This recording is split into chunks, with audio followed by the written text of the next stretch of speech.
Écoute, hier soir, j'étais au supermarché derrière une femme à la caisse. Elle a payé ses courses, puis juste avant de partir, elle a dit «Oh, et 2 paquets de Marlboro s'il vous plaît». 22 euros. Pouf, disparu. Et je pouvais voir dans ses yeux qu'elle ne calculait même plus. C'était juste automatique. Et voilà le truc qui va te surprendre. Je m'en fous qu'elle fume, vraiment. Mais ce qui me rend dingue, c'est que personne ne lui a jamais montré les vrais chiffres. Personne ne lui a jamais expliqué ce que cette décision quotidienne à 7 euros lui coûte réellement sur sa vie. Parce qu'une étude de l'INSEE de 2024 a révélé quelque chose de choquant. 34% des Français ont une habitude régulière qui coûte entre 5 et 10 euros par jour. Café premium, cigarettes, lunch au bureau, paris sportif, petite commande Uber Eats, des trucs qui semblent insignifiants, mais voici ce qui est fou. Ces mêmes personnes ont en moyenne 73% moins d'économies que celles qui n'ont pas ces habitudes, même avec le même revenu. Attends, quoi? Donc une simple habitude à 7 euros peut détruire ta richesse? Complètement. Et je vais te montrer exactement comment. Je m'appelle Robert et je passe beaucoup trop de temps à penser à comment de minuscules décisions quotidiennes créent des destins financiers complètement différents. Si tu es quelqu'un qui se demande pourquoi tu n'arrives jamais à économiser même si tu as un bon salaire, assure-toi d'appuyer sur le bouton s'abonner et de mettre un pouce bleu à cette vidéo si ça t'aide. Parce que ce que je vais te montrer aujourd'hui va littéralement te faire recalculer chaque petite dépense de ta vie. Et honnêtement, je suis frustré que le système éducatif n'enseigne jamais ça aux gens. Alors, comment une habitude à 7 euros détruit-elle silencieusement ta richesse? Voici ce que la plupart des gens ne réalisent pas. Le vrai coût d'une habitude quotidienne n'est pas ce que tu paies aujourd'hui, c'est ce que cet argent aurait pu devenir si tu l'avais investi. Et les mathématiques là-dessus sont absolument brutales. Faisons les vrais calculs. 7 euros par jour, c'est quoi? Environ 210 euros par mois, 2520 euros par an. Ok, ça commence à sembler substantiel. Mais attends, ça devient vraiment sauvage. Si tu prends ces 210 euros par mois et que tu les investis dans un ETF avec un rendement moyen de 8% par an, ce qui est historiquement conservateur pour le marché, voici ce qui se passe. Après 5 ans, 15 500 euros. Après 10 ans, 38 500 euros. Après 20 ans, 123 000 euros. Après 30 ans, 313 000 euros. 313 000 euros. Tu vois ce qui vient de se passer? Cette petite habitude innocente à 7 euros par jour vient littéralement de te coûter un tiers de million d'euros sur ta vie professionnelle. C'est pas un acompte sur une maison, c'est la maison entière dans certaines régions de France. Mais voici où ça devient vraiment tordu, et c'est ce qui me rend fou. La plupart des gens ne font jamais ce calcul. Ils pensent en termes de «c'est juste 7 euros». Leur cerveau ne peut pas naturellement projeter ce que 7 euros par jour devient sur des décennies.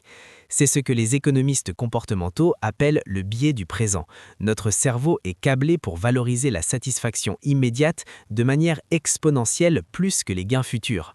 Une étude de l'Université de la Sorbonne en 2023 a montré quelque chose de fascinant. Quand on demande aux gens de choisir entre 7 euros de plaisir aujourd'hui et 10 euros demain, 64% choisissent les 7 euros maintenant. Mais quand on leur demande de choisir entre 7 euros d'un an et 10 euros dans un an et un jour, soudainement, 71% attendent le jour supplémentaire pour les 10 euros. C'est le même choix, mais notre cerveau ne peut pas le voir comme ça. Le présent a un pouvoir hypnotique sur nous.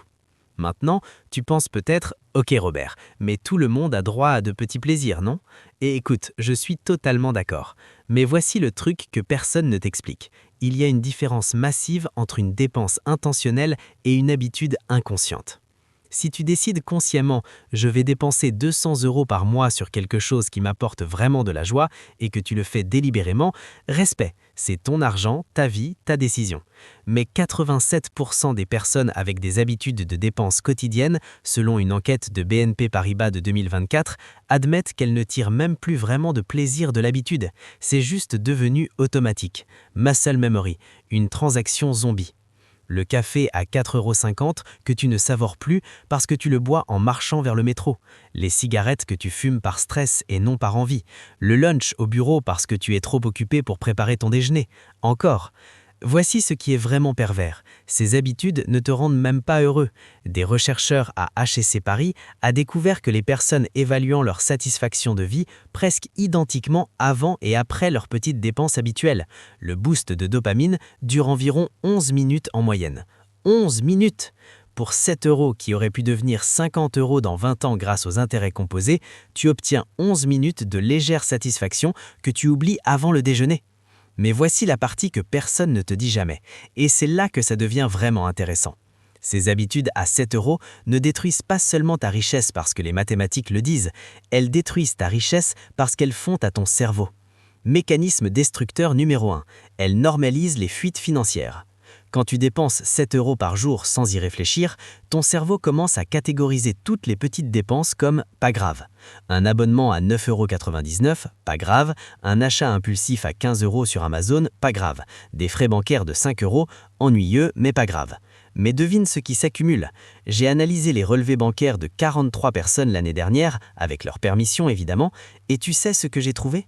En moyenne, les gens ont 247 € par mois en micro-fuites, des petites dépenses dont ils ne se souviennent même plus 2 semaines après. 247 €, c'est presque 3000 € par an qui s'évaporent dans le brouillard de « pas grave ». Mais pour quelqu'un qui gagne 2500 € net par mois, ces 247 € représentent presque 10% de son revenu total. Si tu perds 10% de ton salaire dans des fuites inconscientes, tu ne pourras jamais construire de richesse, quel que soit combien tu gagnes. Mécanisme destructeur numéro 2. Elle crée une identité de consommateur plutôt que d'investisseur. Voici quelque chose que j'ai remarqué qui est super subtil mais super puissant. Quand ton comportement par défaut est dépenser plutôt que d'accumuler, tu commences à te voir comme quelqu'un qui consomme de l'argent plutôt que quelqu'un qui construit de la richesse. Et cette identité change absolument tout. Les gens qui s'identifient comme des investisseurs se posent naturellement la question « est-ce que c'est le meilleur usage de cet argent ?» Les gens qui s'identifient comme des consommateurs se posent la question « est-ce que je peux me le permettre techniquement en ce moment ?» Une étude comportementale de l'ESSEC a montré que les personnes qui s'identifient comme « celui qui investit » ont 4,7 fois plus de richesse nette après 15 ans que celles qui s'identifient comme « celui qui gagne de l'argent », même avec des salaires quasi identiques. 4,7 fois, juste à cause de l'identité. Et voici le coup de poing, tes habitudes quotidiennes créent ton identité. Si tu dépenses sans réfléchir tous les jours, tu deviens quelqu'un qui dépense sans réfléchir. Si tu investis automatiquement tous les jours, tu deviens quelqu'un qui investit automatiquement. Mécanisme destructeur numéro 3, elle t'empêche d'atteindre les seuils critiques. Celui-là me tue parce que c'est un cercle vicieux parfait. Tu te souviens de ce que j'ai dit dans d'autres vidéos sur les premiers 5 000 ou 10 000 € étant les plus difficiles? Après que tu as franchi certains seuils de richesse, tout devient plus facile parce que ton argent commence à travailler pour toi. Mais le problème, c'est que ces habitudes à 7 € te maintiennent en dessous de ces seuils, pour toujours. J'ai fait les calculs. Si quelqu'un gagne 2800 € net par mois et a des dépenses de base de 2200 €, il a théoriquement 600 € de marge. Il devrait pouvoir économiser 7200 € par an, ce qui signifie qu'il devrait atteindre 10 000 € d'économie en environ 16 mois. Mais ajoute juste une habitude à 7 € par jour, 210 € par mois, et soudainement sa marge d'économie tombe à 390 € par mois. Maintenant, il lui faut 26 mois pour atteindre 10 000 €. C'est 10 mois supplémentaires. Et voici ce qui est vraiment tordu. Pendant ces 10 mois supplémentaires, il y a tellement plus d'opportunités pour que des urgences le ramènent à zéro. Une réparation de voiture, une urgence médicale, un remplacement d'ordinateur. Plus tu mets de temps à franchir le seuil, plus tu as de chances de ne jamais le franchir. Du tout. Les données le confirment. Selon la Banque de France, 41% des personnes qui ont presque 10 000 € d'économie, entre 7 000 et 9 500 €, finissent par retomber en dessous de 5 000 € avant jamais d'atteindre le seuil de 10 000 €.